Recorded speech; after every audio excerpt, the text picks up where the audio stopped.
이번에는 여당 쪽 얘기입니다. 녹취록 하나가 여권에 파장을 부르고 있습니다. 몇 달 전에 국민의힘 전당대회를 앞두고 있던 시기에 대통령 출신 인사가 진보 성향 유튜브 채널 서울의 소리에 요청을 했다는 내용입니다. 공개된 녹취 내용부터 먼저 들려드리겠는데요. 그 녹취록에 등장한 인물은 김대남 전 대통령실 행정관입니다.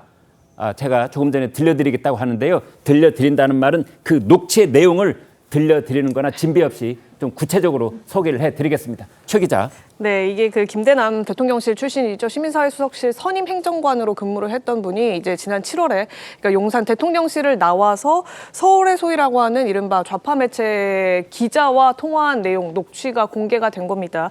이 자리에서 이 김대남 씨는 이명수 서울의 소리 기자에게 한동훈 후보, 그러니까 당시 전당대회 출마한 당대표 후보인 한동훈 후보에 대해서 얘기해 줄 말이 있다라고 하면서 굉장히 기묘하게 전화 연락을 한번 하고요. 이후에 이제 밤중에 다시 연락을 해서 그 한동훈 후보 공격할 방법 좀 찾아봐라 라면서 하는 얘기가 여의도 연구원, 국민의힘 산하에 있는 여의도 연구원 측과 통해서 그 당비를 가지고 그 당비 가운데 한 70억 원가량을 그 한동훈 대표 개인 이미지 관련한 여론조사를 돌리는 데 썼다라는 의혹이 있다. 일종의 횡령을 했다 그런 뜻이네요. 그러니까 뭐 당비를 가지고 사적 목적을, 그러니까 뭐 횡령은 사실은 그때는 이제 후보였기 때문에 아닐 수도 있는데, 네. 그러니까 뭐 그 사적 목적으로 이제 이 돈을 활용했다. 지난 네. 총선 당시, 그러니까 이 돈을 썼던 시기는 그 이 녹취를 한 내용은 전당대회고 이 돈을 썼다는 시기는 지난 총선 때니까 비대위원장으로서 총선을 이끌던 상황이었기 때문에, 네. 그러니까 당 일원이었기 때문에 뭐 횡령으로 보기는 조금 어렵겠습니다만, 예. 이제 본인 개인의 목적을 위한 이미지 여론조사를 이제 당비로 했다라는 취지의 이제 의혹 제기를 한 겁니다. 네. 그러면서 하는 얘기가 이걸 잘 기획해서 한동훈 후보를 치면 김 여사가 좋아하겠다 이런 말까지 했거든요. 네. 그러니까 김 여사가 한동훈 대표의 비토 여론을 갖고 있기 때문에, 비토 생각을 갖고 있기 때문에 네. 이런 식의 보도가 이루어지게 되면 한 후보를 공격하고 김건희 여사가 좋아할 거다 이런 취지의 말을 한 것이 녹취를 통해서 드러난 겁니다. 네, 최 국장님, 이 김대남 전 행정관 이 사람은 용산 대통령실을 지금 역성 들고 있는 겁니까? 한동훈 대표 편입니까? 도대체 어느 편이에요? 헷갈릴 때가 있어요. 우선 김대남 전 행정관이 그 김건희 여사에 대해서 어디까지 알고 있을까? 뭐 이런 부분이 대단히 중요해요. 네. 지금은 마치 김대남 전 행정관의 육성이 나오니까 예. 이 사람은 용산에서 돌아가고 있는 모든 상황, 윤석열 대통령 부부, 그다음에 한동훈 대표와의 관계 뭐 이런 것들을 다 알고 있는 것처럼 전제하고 지금 이 기사를 쓰고 있는 거거든요. 네. 근데 저는 그렇지 않을 거라고 보는 것이 예. 그냥 행정관 정도입니다. 시민사회 수석실. 그것도 뭐 네. 정무수석실도 아니고요. 네. 시민사회 수석실 행정관이면 저도 뭐 그 대통령실의 행정관들 좀 아는 사람들이 있지만 네. 사실은 그 안에 뭐 여러 가지 카더라 통신이 많이 돌아다녀요. 네. 아마 그런 것들을 얘기했을 가능성. 제가 이제 혹시 김대남 전 행정관이 뭐 김건희 여사의 최측근이라든가 네. 만약에 이렇다면 저 부분에 관한 그 말의 신뢰가 훨씬 더 커지겠지만 용산에서는 아무튼 김 여사와 일면식도 없는 사람 이렇게 표현을 했더군요.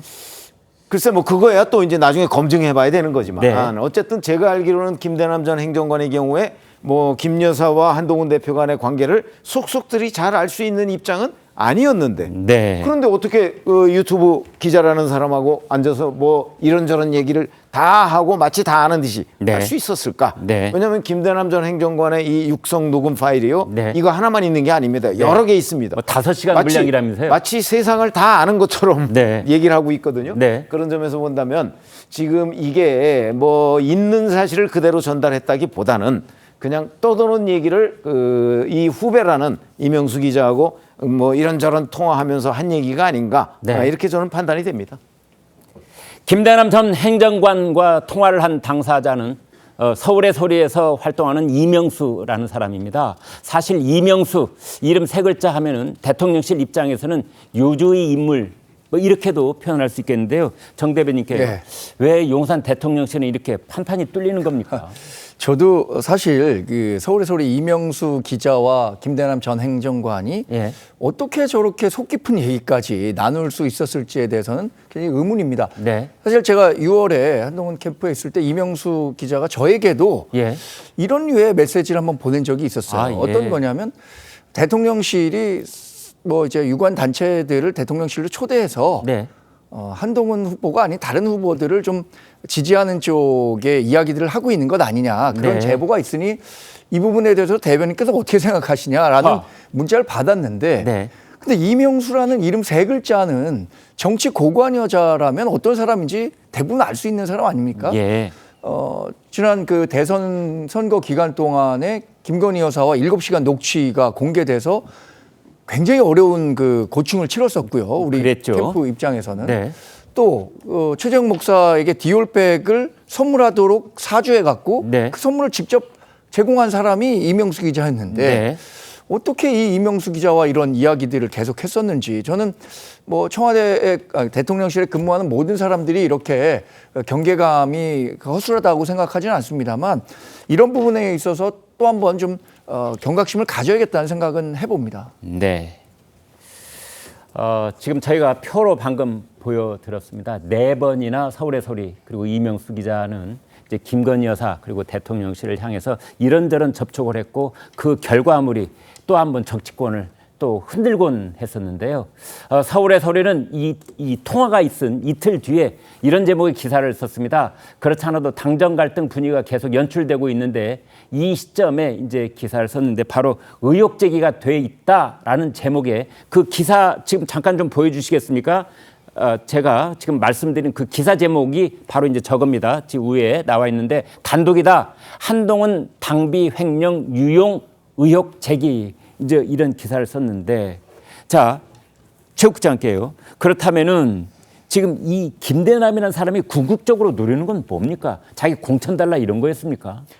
제가 보기에는 이제 윤석열 대통령과 한동훈 대표 간의 균열, 이관계 네. 뭐 이런 걸로 보입니다. 예. 그래서 이제 조금 신뢰도가 떨어지더라도 예. 그런 것들을 김대남이라는 사실 김대남이라는 사람이 알 수 있는 그 어떤 정치권의 정보, 특히 대통령실의 정보라는 건 굉장히 제한적이거든요. 네. 아마 본인도 뭐 기자라고 얘기하니까 좀 알 거예요, 그 네. 부분을. 그런데도 그 사람의 육성이 있다는 이유로 그냥 보도를 하는 거잖아요. 네.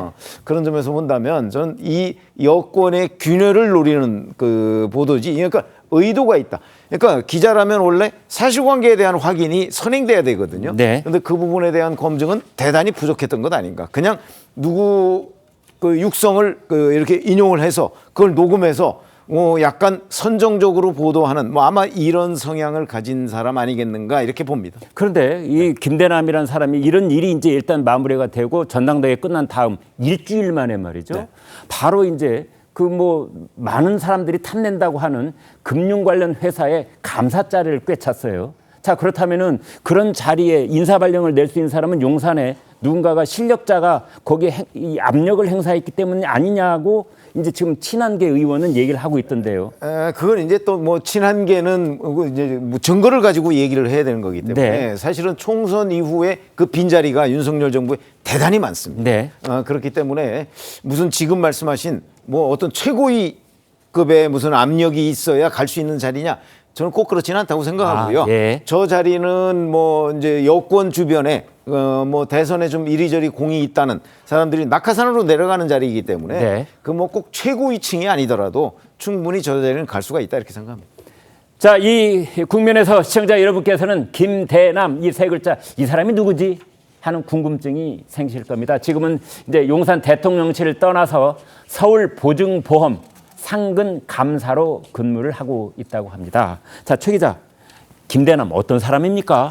예, 이분이 원래 그 윤공정이라는 팬클럽 출신인가 봐요. 그 팬클럽 출신 한 인사가 이제 그 당시에 윤석열 후보, 대선 후보 캠프일 때 신지호 씨한테 이 팬클럽을 나중에 대통령이 되고 나서라도 이 윤석열 대통령을 지지하는 팬클럽을 관리할 사람이 좀 필요하지 않겠느냐 이래서 신지호 당시 이제 윤석열 후보 캠프 소속 정무실장에게 이 사람을 김대남 씨를 추천을 했다고 해요. 그러면서 네. 이제 캠프에 들어왔다가 그 결국에는 이제 대통령실까지 들어가게 된 건데 이제 물론 뭐 이제 신지호 실장은 당시에 이제 추천만 해줬고 그 이후에는 이제 본인이 용산행을 하는데 관여한 바는 없다 이런 식의 설명을 하긴 했습니다. 네. 그러고선 이제 시민사회수석실 선임 행정관으로 근무를 하는데 그 이명수 기자랑 통화할 때는 또 직무 대리라는 호칭이 쓰였잖아요. 아, 네. 그 시민사회수석이 부재할 때 선임 행정관은 3급 행정관인데 그 수석이 부재하니까 부재한 기간 동안 잠시나마 이제 본인이 직접 자기 명함에다가 수석이 없으니까 직무 대리다라는 걸 이제 펜으로 써가지고 해가지고 명함을 돌렸다고 해요. 그래요? 그러니까 실제 뭐 2급으로 승진을 해서 뭐 1급을 대신할 수 있는 2급의 행정관이었던 것이 아니고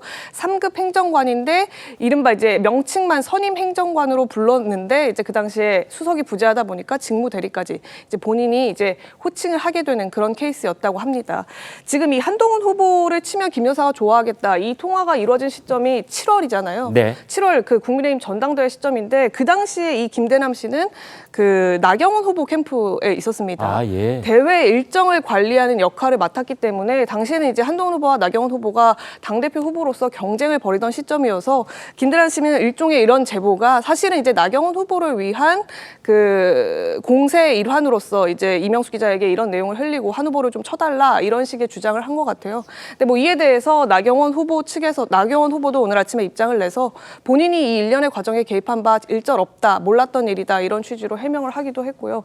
그러니까 아까 말씀 주셨다시피 이게 윤석열 대통령 특히나 뭐 김건희 여사와 밀접하게 연관된 상황 속에서 이 김대남 씨가 일련의 작업을 했다, 일종의 작업을 했다, 그리고 보도를 유도했다라고까지 보기는 현 시점에서는 조금 어려운 것이 아니냐라는 것이 이제 정치권의 시각인 것 같고, 다만 이제 이 김대남 씨도 이런 보도가 나오고 나서는 이제 해명을 조금 했습니다. 한동훈에게 타격을 줄 위치가 본인은 당시에 아니었다 이렇게 얘기를 하면서 이 본인의 보도, 본인과 연루된 보도로 인해서 당정 갈등이 조장되지 않길 바라고 한동훈 대표와 또 대통령실에도 사과의 말씀을 드린다 이런 입장문을 냈습니다. 네. 김대남 씨는 강릉에서 고등학교를 나오고요. 서울에서 대학교를 나왔습니다. 그리고 이제 정치와 인연을 맺기 시작한 것은 지난번 대통령 선거 때 윤석열 대통령 후보의 캠프에서 몸을 담았다. 뭐 이런 보도도 이어지고 있고, 서울에서 우리 이명수 기자하고 친밀하게 된 것은 서로 고향이 같다 이러면서 친해졌다. 뭐 이런 보도도 잇따르고 있습니다. 강성필 위원장님, 네. 어제 이제 한동훈 대표가 굉장히 강한 어조로 이 김대남이라는 사람을 직접 거명하지는 않았지만 아무튼 이제 그 사람이 자기를 공격하도록 사주를 했다. 사주라는 단어까지 썼더군요. 그러니까 이제 한동훈 대표가 이 지금 대통령실에서 안에서 새는 바가지에 대해서 지금 참견한 것 같아요. 네. 그래서 이 판이 더 커진 것 같아요. 네. 근데 제가 만약에 한동훈 대표의 참모라면 네. 저는 한동훈 대표한테 유감 표명 정도만 하지 네. 저는 구체적으로 무슨 좌파 유튜버와 뭐 어떤 일이 있었다느니 국민께서 보시기에 한심스럽다느니 저는 그런 얘기 하지 말라고 할 것 같아요. 네. 왜냐하면 한동훈 대표가 이런 말 안 해도 네. 여당의 지지자들, 당원들, 여당의 현역 의원들 다 그렇게 생각할 겁니다. 근데 본인이 굳이 한 숟갈을 더 얹히면 이 상황에 대해서 안 그래도 지금 국정감사를 앞두고 당정이 지금 하나로 좀 뭉쳐도 아쉬울 판에 더 멀어질 거 아니고, 이럴 때 또 한 템포 참아주면 대통령실에서도 한동훈 대표에 대한 갈등에 대한 기류가 조금 더 낮아질 거 아니겠습니까? 그래서 네. 좀 이런 모습이 아쉽다 이런 생각 듭니다. 김준욱 대변인께요. 짧게 좀 부탁드리겠습니다. 네. 이번 사태 어떻게 진행될 것 같습니까? 일단은 뭐 그 양측의 갈등의 골이 메워질 것 같지는 않습니다. 네. 이 김대남 씨가 그 얘기한 것 중에 저는 두 가지 의문점이 있어요. 네. 당시에 여연에서 여론조사 했는데 정확하게 두 번의 여론조사가 한동훈 대표와 관련되어 있다라는 걸 어떻게 알았을까라는 거 하나 하고요. 네. 또 7월 달에 총선 백서가 가지고 뭐 그걸 발간하니 많이부터 엄청 논란이 많았지 않습니까? 네. 그 총선 백서 안에 이 내용이 들어갈 거라는 것을 또 어떻게 알았을까? 누군가 정확하게 알려주지 않았는데 과연 김대남 씨가 그걸 어떻게 알았을까라는 질문이 하나 있고, 그 질문에 의해서 김대남 씨가 어쨌든 이명수 기자에게 공격해달라는 공격 사주를 하지 않습니까? 네. 그리고 나서 이명수 기자가 서울의 소리에서 기사를 쓰고, 그것이 전대 과정에서 TV 토론에서 정확하게 이걸 갖다가 활용해서 또 공격하는 후보가 생겼어요. 네. 이렇다면 이것을 가지고 과연 이 당무 개입의 여지가 전혀 없다 이렇게 얘기할 수 있겠는가 하는 부분에서 앞으로 이 부분은 해명해야 할 일들이 조금 더 남아있다 이렇게 보겠습니다.